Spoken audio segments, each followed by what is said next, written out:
Hi guys, I am Shivam Gupta. Welcome to Moxon MBA Preparation. So guys, this video is all about NMAT 2024 Day 1 Exam Analysis. तो guys, NMAT का आज first day था. हम लोग discuss करने वाले हैं पेपर कैसा आया था, सेक्शन बाय सेक्शन डिस्कशन करेंगे. गाइस, ये वीडियो को स्टार्टिंग से अंत पूरे देखना, आपको काफी कुछ नॉलेज मिलने वाली है. उसके अकॉर्डिंग आप अपनी प्रिपरेशन को गो थ्रू कर सकते हो आगे. ठीक है, तो चैनल सब्सक्राइब करना, इंस्टाग्राम फॉलो करना, बिकॉज हम लोग के चैनल में लगातार content based plus notification based video बनते रहते हैं. चलो गाइस, स्टार्ट करते हैं. तो गैस, ये टेलीग्राम, व्हाट्सएप एंड फेसबुक के लिंक्स हैं, इनके लिंक्स को आप जरूर ज्वाइन करना. इस वीडियो के कमेंट सेक्शन में आपको मिल जाएंगे.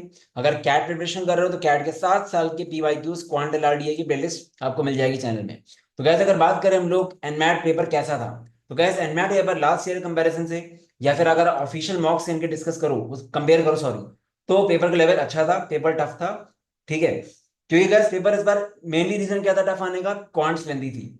इस बार क्वांट्स, कई लोगों ने बोला क्वांट्स लेंदी थी, और कौन से मेनली अर्थमेटिक लेंदी थी. तो गैस, जिस बात का डर था वही हुआ. हमने आपको क्या बोला था काफी टाइम पहले, कि अर्थमेटिक काफी लोग करते रहते हैं, बट अर्थमेटिक की अगर लेंदी आ गई तो प्रॉब्लम हो जाएगी. यहाँ पे भी यही हुआ गैस. और दूसरी चीज, एनमैट ने इस बार और वैरायटी दी है, मतलब डेटा सफिशिएंसी में फंक्शन के क्वेश्चन भी आए हैं. ठीक है, लॉगरिथम्स वगैरह तो आई है ये 2 क्वेश्चन. ठीक है, बट ये सुनने में आ रहा है कि अर्थमेटिक लेंदी थी, बट जो अनकॉमन टॉपिक्स थे, मतलब जो जनरली कम स्टूडेंट्स पढ़ते हैं, उसके क्वेश्चन डुएबल थे. लाइक प्रोबेबिलिटी क्वेश्चन ठीक था. तो इट वाज ऑल अबाउट जिसने कितनी वैरायटी करी है. अब जो मेनली अर्थमेटिक पे डिपेंड होगी गया, डेफिनेटली उसको दिक्कत आई होगी, स्कोर कम आया होगा. ठीक है, पेपर सबके लिए टफ रहा होगा, क्योंकि लास्ट ईयर से टफ था. बट कौन संभाल पाया होगा पेपर को, जिसने सारी वैरायटी करी हुई है अच्छे से, जैसा मैं हमेशा बोलता हूँ. ठीक है, अब थोड़ा थोड़ा ये मान लो कि एनमैट भी स्नैप के उसमें जा रहा है. स्नैप जैसे वैरायटी देता है, वैसे एनमैट देना शुरू कर चुका है. अब गैस बात करते हैं टॉपिक बाय टॉपिक. कॉन्ट्स में गैस लॉ के 2 क्वेश्चन थे. ठीक है, प्रोबेबिलिटी पीएनसी के आप मानो कि 5 क्वेश्चन थे. ठीक है, पीएनसी प्रोबेबिलिटी के 5 क्वेश्चन थे, प्रोबेबिलिटी के 2 या 3 क्वेश्चन थे, बाकी आपके पीएनसी के थे. क्वेश्चंस नॉर्मल थे जैसे आप पढ़ते हो, एटलीस्ट 1 = 1 - 1, सबको पता वही सब आया था. प्रोबेबिलिटी में भी उस तरह के क्वेश्चन थे, और number formation and boys girls type के क्वेश्चन थे. ठीक है, इसके बाद अगर बात करें हम लोग profit and loss ratio proportion की, तो प्रॉफिट एंड लॉस थे आपके करीब 2 या 3 क्वेश्चन थे. सबके में गए देखो अलग अलग होता है, तो नंबर मैटर नहीं करता, किसी में 2 आए किसी के में 1 में आया, वो मैटर नहीं करता. ठीक है, रेशियो प्रपोर्शन के क्वेश्चंस भी 2 या 3 थे. ठीक है, इसके भी 2 या 3 क्वेश्चंस थे. टाइम मैनेजमेंट का गाइस एक ही क्वेश्चन था. तो गाइस कुछ लेंथी क्वेश्चन थे, 3 3 4 4 लाइन के, तो वहां पे लोग फंस सकते हैं. तो आपको बहुत जल्दी स्किप करना है, अगर आपको लगता है कि आप नहीं कर पाओगे टाइम पे, वो करना पड़ेगा. एसआईसीआई से एक क्वेश्चन था, एसआईसीआई से एक क्वेश्चन था. ठीक है, बाकी गाइस नंबर्स के इसमें 2 क्वेश्चन आए थे. नंबर्स के 2 क्वेश्चन थे, एपीजीपी, एपीजीपी क्वाड्रेटिक और मैक्सिमम मिनिमा, इन तीनों मिला के अलजेब्रा से. एपीजीपी, क्वाड्रेटिक, मैक्सिमा मिनिमा से मिला के अराउंड 6 क्वेश्चन थे. ठीक है, वैरायटी वाला गेम है सारा. क्वाड्रेटिक क्वेश्चन का क्वेश्चन डुएबल था, रूट्स वाला क्वेश्चन था जैसे आता है. एक नेचर ऑफ रूट से भी आया था क्वेश्चन. ठीक है, और एपीजीपी के क्वेश्चन भी नॉर्मली थे. ठीक है, बाकी मैक्सिमम मिनिमा के क्वेश्चन थे. मैक्सिमम में आप कंसेप्ट जो पढ़ाया गया है, कि जब आपका product as close as possible, उस टाइप के क्वेश्चन थे. ठीक है, प्रोडक्ट दिया हो सम निकालना वैसा. तो मतलब इन शॉर्ट मैक्सिमम अगर बेसिक पढ़ा हुआ ढंग से तो कर लोगे आराम से. ठीक है, वही चीज है कि कितना किसने पढ़ा हुआ है. ठीक है, अब गैस अच्छी बात इसमें हमको क्या लगी कि डेटा इंटरप्रिटेशन, डीआई, डीआई के 2 सेट थे.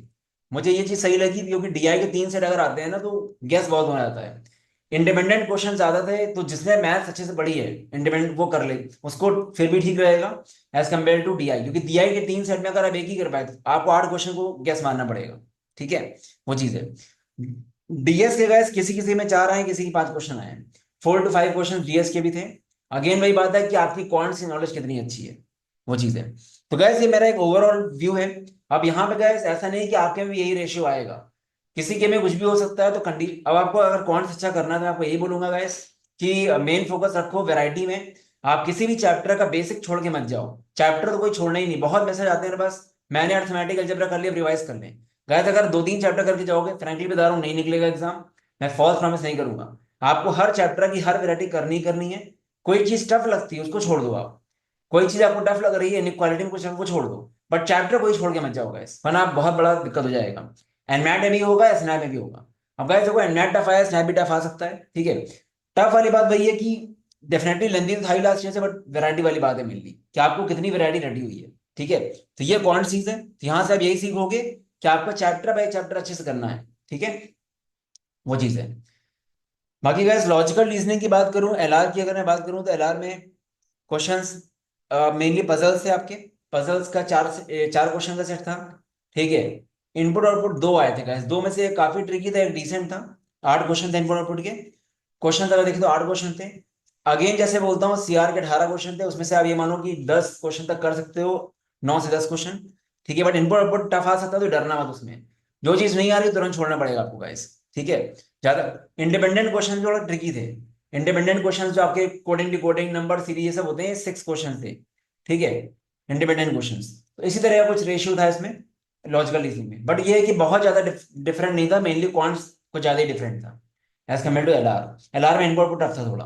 बाकी क्रिटिकल रीजन तो आप जानते ही हो कि टफ आती है, इसमें सब मिक्स होके आया था। Course of action, statement assumption, ये सब। ठीक है। अगर हम लोग बात करें वीआरसी की, तो गैस इस बार आरसी 3 आए हुए हैं। ठीक है। अगेन वही चीज है गैस, अगर आरसी 3 में से 1.5 कर लो तो भी ठीक है। ठीक है। पैरा जंबल्स 4 थे, एनालॉजी 5 थी। पैरा जंबल्स के 4 क्वेश्चन हैं, एनालॉजी पूरा वर्ड मीनिंग बेस्ड है, आपने कितने अच्छे से वोकैबुलरी करी वो मैटर करेगा। तो जो लोग एनालॉजी के पीछे भागते हैं गैस, एनालॉजी अब जितना भी देख लो, वर्ड मीनिंग का गेम है सारा। आपकी वोकैबुलरी कितनी स्ट्रांग है, उतना कर लोगे तो हो जाएगा। ठीक है। बाकी गैस फिलर्स जो है, फिल इन द ब्लैंक्स 2 थे वोकैब वाले। ठीक है। उसके अलावा अपार्ट फ्रॉम दैट, तुम्हारे जो फिल इन द ब्लैंक्स ये होते हैं ग्रामर वाले 5 थे। ठीक है। ग्रामर बेस्ड या प्रपोजिशन बेस्ड कह लो, ये 5 थे। ठीक है। कैसा पूरा लिख नहीं रहे हैं, आप सुनते रहो बस। ठीक है। Spot the error, error spotting guys underline वाले 5 थे। एंड बाकी आपका सेंटेंस कंप्लीशन 3 था। इसमें गाइस ये थोड़ा फिक्स रहता है इन लोगों का जनरली कौन ये वीआरसी। ठीक है। ऑफिशियल मौका भी ठीक ही रहता है, ऐसे ही रहता है, वैसे ही आया हुआ है। तो main overall guys paper tough हुआ है क्वांट्स की वजह से, और क्वांट्स में क्योंकि वैरायटी बहुत आई है। अब यहाँ पे प्रॉब्लम क्या हुई कि अर्थमेटिक की जब टफ आ गई, किसी ने मान लो लॉगरिथम भी नहीं पढ़ा ढंग से, वो भी क्योंकि लॉग के भी क्वेश्चन डिसेंट है, मतलब ढंग से पढ़ा तो कर लोगे आराम से। और किसी ने लॉग भी नहीं पढ़ा, किसी ने फंक्शंस भी नहीं पढ़ा, तो करेगा क्या वो। ये प्रॉब्लम होती है। और यही चीज स्नैप पे भी हो जाती है कभी कभी। 2 साल पहले सेम चीज स्नैप पे हुई थी, अर्थमेटिक के 8 क्वेश्चन कैट लेवल के। ठीक है। तो आपको अभी भी टाइम है गाइस, जितना भी टाइम आपके पास है। पहली बात तो मैं ये बोलूंगा कि ये तो माइंड से निकाल दो कि आप जल्दी एनमैट दोगे तो आपका इजी आ जाएगा, ऐसा कुछ भी नहीं, पेपर एडेप्टिव है। आप कभी भी एनमैट दोगे, जब तक पढ़ के नहीं जाओगे दिक्कत आएगी। तो इन शॉर्ट, किसी का अगर एनमैट अभी है रिसेंटली और उसको लगता है कि उतना अच्छा नहीं आ रहा मॉक्स में स्कोर, ठीक है, तो एनमैट रीशेड्यूल कर लो। और दूसरी बात गाइस, एक अच्छे लेवल के मॉक्स दो। अब हम लोग के जो मॉक्स हैं वो डिसेंट लेवल के हैं, लेवल काफी अच्छा है। अपने मॉक्स में अगर आप 210 नंबर भी लाओगे, वहां चांस है 230 प्लस लाने का। मैं अगर कट ऑफ की बात करूं तो हो सकता है क्वांट्स का सेक्शन कट ऑफ कम हो जाए, उस चक्कर से ओवरऑल कट ऑफ भी कम हो सकता है। ठीक है।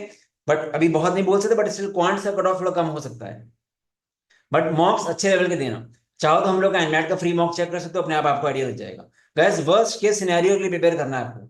यहाँ पे 230 240 नंबर लाने के खुश होने का फायदा नहीं है बहुत ज्यादा। ठीक है। वहां पे नहीं आए तो ये समझना पड़ेगा। और मॉक से ज्यादा मैटर करता है पढ़ाई किसी की है। चाहे जितने ही मॉक दे दो, अगर पढ़ाई नहीं करी, वैरायटी नहीं करी, दिक्कत आएगी। ठीक है।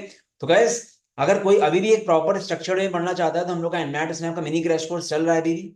बस नेक्स्ट 40 डेज मैं जैसे बोलूँ एग्जैक्टली वैसे फॉलो करो, अंडरग्राउंड हो जाओ। जितना भी वीडियो कंटेंट है हमने पढ़ाया था डिटेल में, नंबर्स की अराउंड 10 से 12 क्लासेस हैं, अलजबरा की अराउंड 18 19 क्लासेस हैं, काफी वैरायटी कवर्ड है।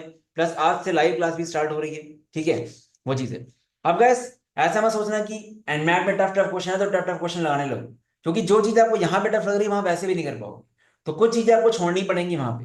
ठीक है। आपको बस बाकी चीजें फोकस करना है। तो काफी लोग आज का एनालिसिस देख के सोचेंगे बहुत टफ क्वेश्चन लगाना शुरू कर दें, बाकी सब छोड़ देंगे, ऐसा नहीं होगा। क्योंकि वहां पे अगर आप टफ क्वेश्चन में पड़ जाओगे तो आप एक क्वेश्चन में 5 मिनट ले लोगे। तो जो कुछ चीजें टफ होंगी छोड़ो, बट बाकी चीज कर लो जो इजी है। वो तभी कर पाओगे जब वैरायटी पड़ी होगी। ठीक है। तो एनमैट स्नैप का मिनी क्रैश कोर्स हम लोग का 1899 ईच है, इंक्लूडिंग मॉक्स, एक्सट्रीमली इकोनॉमिकल है। कंबाइंड आपका 2699 है।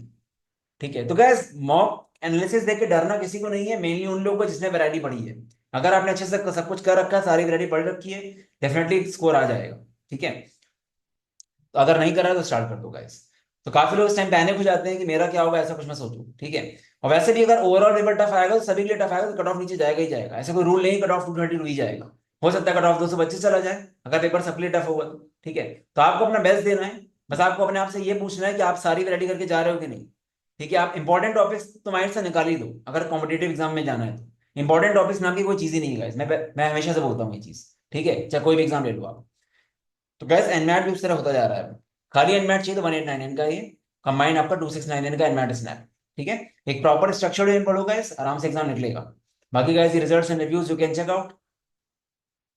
एंड मैट्स में भी खाली मॉक्स नहीं, 1999 के मॉक्स काफी रेलिवेंट है हम लोगों के, चेक कर सकते हो। चलो guys, so this was all about the video. बाकी काफी अच्छे रिजल्ट्स एंड रिव्यूज आते रहते हैं, यू कैन चेक।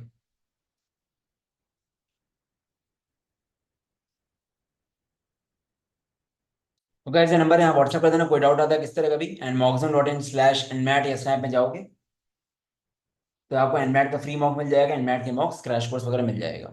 चलो guys, all the best, bye bye.